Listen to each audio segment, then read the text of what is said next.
Hi and welcome to our new episode of Make It Work, a series perfectly tailored for lazy-ass developers such as yourself. Here we get to the point immediately so you can show off your copied work to your teacher, senior developer, or whomever else you wish to kiss. That's enough intro and let's get started.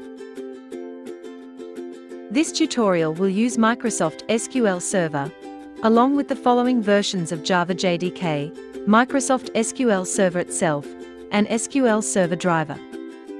After downloading the Microsoft JDBC Driver, we need to do two things with it. First is to find the authorization DLL file within the extracted package. The path is as follows.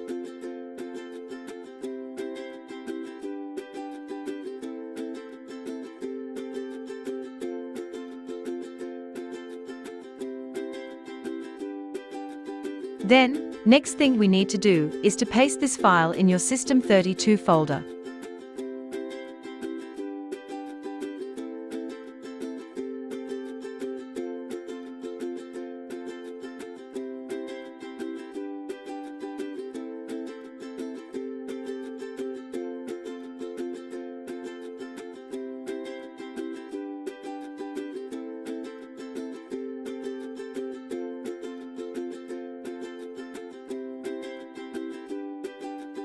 Now that that's done, we now need to create a Java project, or for your case, you may need to open up your existing project.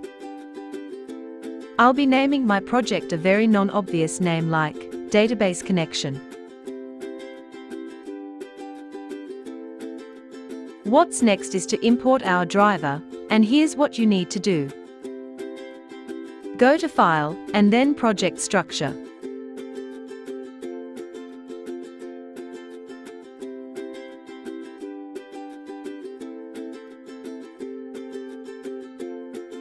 I have previously installed different versions of JDK, so I have to make sure I'm using the correct one.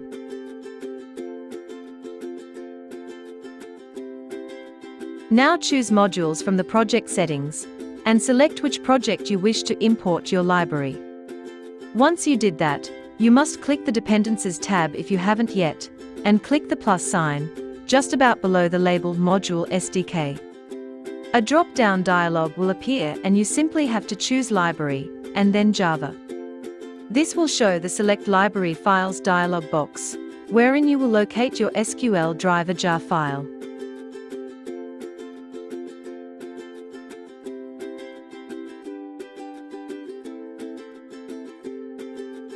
Once you have located your SQL driver, you simply have to click OK on this dialog box, and as well as the next. The driver will then be added to the list, and the last few things you need to do is to tick it, click Apply, or you could go straight to the OK button.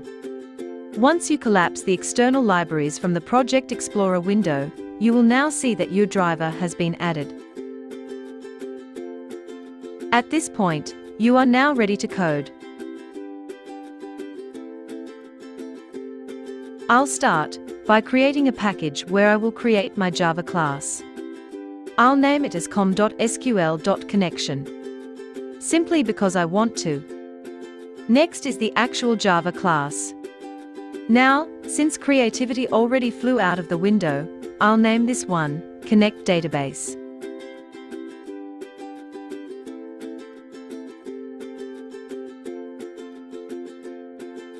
Now that our class has been prepped, I have to discuss something first before we continue our coding. The type of connection that we'll be doing is through Windows Authentication. You may be familiar with this, since this is one of the ways to log into your server instance without using any username or password. I was too lazy to set up a login for my instance, so this is what we'll be doing today. Don't fret, because the only difference in using a username and password is with the connection string, which I will be providing in the description. We will start off with the famous public static void main.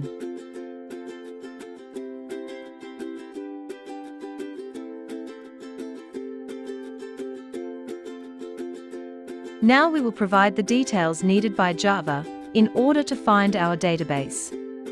This is what we call the connection string.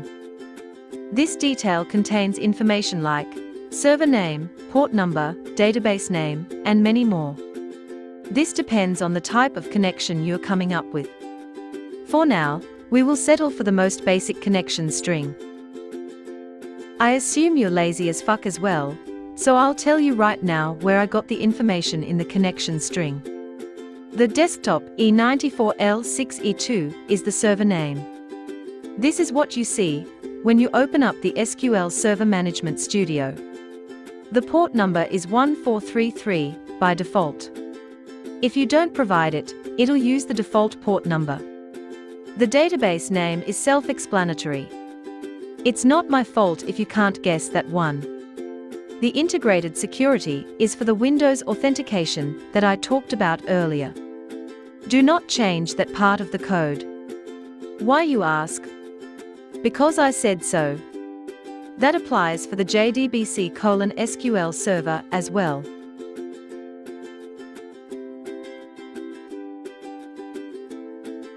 We will now continue by creating a connection object and assigning a getConnection from the Driver Manager class. Within that getConnection function, we will inject our connection string.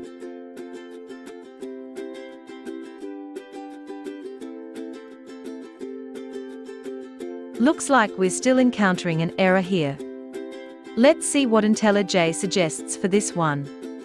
It seems that surrounding it with a try-catch will fix this. And it did. The last thing we need to do now is to check if we are connected to our database.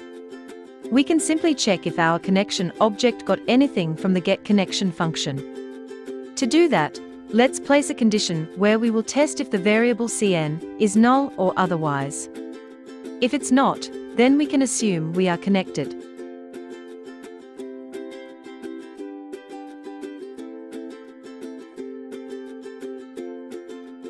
And now for the moment of truth. We will now run this class to see if we are actually connected to our database. Let's cross our fingers. And with that, we are done with this tutorial. I hope you learned from this, and I know you are looking for more, but for now, we will end this session here. The next topic will be executing queries, which will complete this tutorial. I hope you'll continue to support this channel. Thank you for watching.